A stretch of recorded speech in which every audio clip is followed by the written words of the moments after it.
നമ്മൾ യു കെയിലേക്ക് സ്റ്റുഡൻറ്റ് വിസയ്ക്ക് അപ്ലൈ ചെയ്യുന്ന സമയത്ത് നമ്മൾ ക്യാസ് ആപ്ലിക്കേഷൻ ഉണ്ടല്ലോ, നമ്മളുടെ confirmation of assessment of student. ഈ ക്യാസ് ആപ്ലിക്കേഷൻ്റെ ചാർജസ് പൊതുവെ യൂണിവേഴ്സിറ്റിയാണ് ബെയർ ചെയ്തുകൊണ്ടിരുന്നത്. ക്യാസ് ആപ്ലിക്കേഷൻ്റെ ചാർജ് യൂണിവേഴ്സിറ്റീസ് ബെയർ ചെയ്യണത് എന്തിനാണെന്ന് വെച്ച് കഴിഞ്ഞാൽ, ഈ ക്യാസ് എന്ന് പറയുന്ന പ്രൊസീജിയർ ചെയ്യുന്നത് അവിടുത്തെ ഒരു പ്രൈവറ്റ് ആയിട്ടുള്ള ഏജൻസിയാണ്. ഈ പ്രൈവറ്റ് ഏജൻസീസാണ് നമ്മുടെ ഇൻ്റർവ്യൂ എടുക്കുന്നതും ഡോക്യുമെൻ്റ് വെരിഫിക്കേഷൻ ചെയ്യുന്നതും.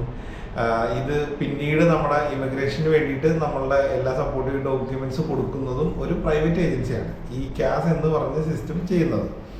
അപ്പോൾ അവർക്ക് ഓരോ ഡോക്യുമെൻറ്റ്സും വെരിഫൈ ചെയ്യുന്നതിൻ്റെ അവരുടെ ഒരു ചാർജ് ഉണ്ടായിരുന്നു. പണ്ട് കാലത്ത് അത് ഈ കഴിഞ്ഞ ഇൻടേക്ക് വരെ ആ ചാർജസ് എല്ലാം യൂണിവേഴ്സിറ്റി തന്നെയാണ് സ്റ്റുഡൻറ്റിൻ്റെ ബിഹാഫിൽ പേ ചെയ്തുകൊണ്ടിരുന്നത്.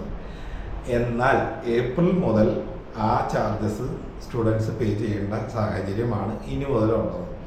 നമ്മൾ ക്യാസ് ആപ്ലിക്കേഷൻ ചെയ്യുന്ന സമയത്ത് നമ്മുടെ ഡോക്യുമെൻറ്റ്സ് അപ്ലോഡ് ചെയ്ത് നമ്മളുടെ ബാക്കിയുള്ള ഡീറ്റെയിൽസും സപ്പോർട്ടിങ് ഡോക്യുമെൻറ്റ്സ് എല്ലാം കൊടുത്തതിന് ശേഷം ടോട്ടൽ നമ്മളുടെ വെരിഫിക്കേഷൻ ചാർജ് എത്രയാണെന്നുള്ളത് ക്യാസിൻ്റെ പോർട്ടലിൽ നമുക്കിനി ടോട്ടലായിട്ട് കിട്ടും.